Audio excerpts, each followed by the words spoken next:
पहला नंबर आएगा वो 5 आएगा, फिर क्या आएगा 10, फिर 15, और सबको मत लिखो, डैश डैश, लास्ट में क्या आएगा 100 आएगा। इस तरह से लिख लो। लेकिन इस सीरीज को जोड़ने से पहले एक बात ध्यान रखना कि इसमें 25 जो आया होगा वहां पे संख्या डबल हुआ होगा। तो हम क्या करेंगे कि एक 25 सीरीज में आ गया और दूसरा 25 बाहर निकाल ले। आप बात समझ पा रहे हो? क्योंकि इस सीरीज में देखो 5, 10, 15, 20 एक ही बार आएगा, लेकिन इसमें 25 दो बार आएगा कि नहीं? तो एक बार 25 हम इसमें जोड़ देते हैं और एक 25 उसको बाहर से जोड़ देंगे। तो किस किस नंबर पे डबल हो रहा है? 25, 50, 75 और 100। तो इसको आप प्लस कर लो। ये देखो 250 बन रहा है। गलत है सही है? 100 सही है और सही है 200, 250। मतलब कि अगर मैं इस सीरीज को प्लस कर लूं और उसमें 250 और जोड़ दो तो मेरा फाइनल आंसर आ जाएगा ना? हाँ या ना? जी यस सर। तो इस सीरीज को कैसे जोड़ेंगे? तो आप क्या करो कि इसमें से 5 कॉमन निकाल लो। सब में से 5 कॉमन होगा और जैसे ही 5 कॉमन निकालोगे तो 1 + 2 + 3 और 100 में से 5 कॉमन आ गया तो लास्ट में क्या बचेगा? 20। गुणा करके देख लो, 5 एकम 5, 5 दूना 10, 5 3 15 और 20 बचे 100।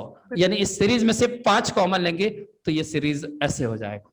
और इसके बाद 5, यहां n का मान 20 है, 1 से लेकर 20 तक की सीरीज है।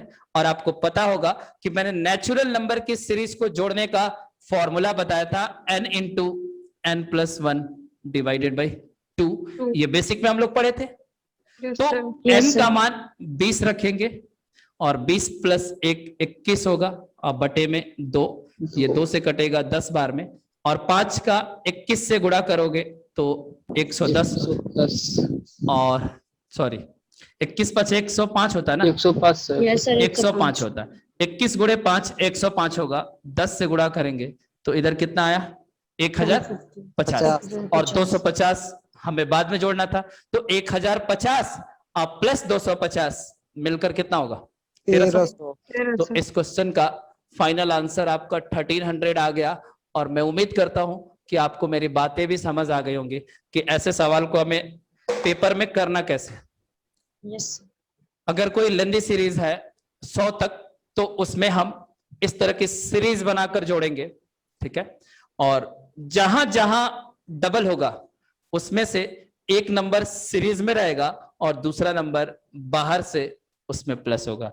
तो इस तरीके से आप अपना माइंड का यूज करके और ऐसे सवालों को आप मैन्युअली करने से बच सकते हो। देखो सीरीज बनाने से आपको बहुत सारे नंबर को लिखना ही नहीं पड़ा, डैश डैश आपने कर दिया। जितने टाइम में आप लिखते हो उससे पहले आप इसका आंसर निकाल लोगे अगर आप बात को समझोगे तब। और मेरे मानना है कि हर बच्चे को समझ आया होगा, क्योंकि ये चीज कराने से पहले मैंने आपको इसको जोड़ना बेसिक में सिखा दिया। इसीलिए मैं आपको बेसिक मैथ्स पढ़ाता हूं, क्योंकि बहुत सारी चीजें आगे आएगा जो बेसिक में आप सीखे रहोगे, केवल उसका यहां यूज करोगे।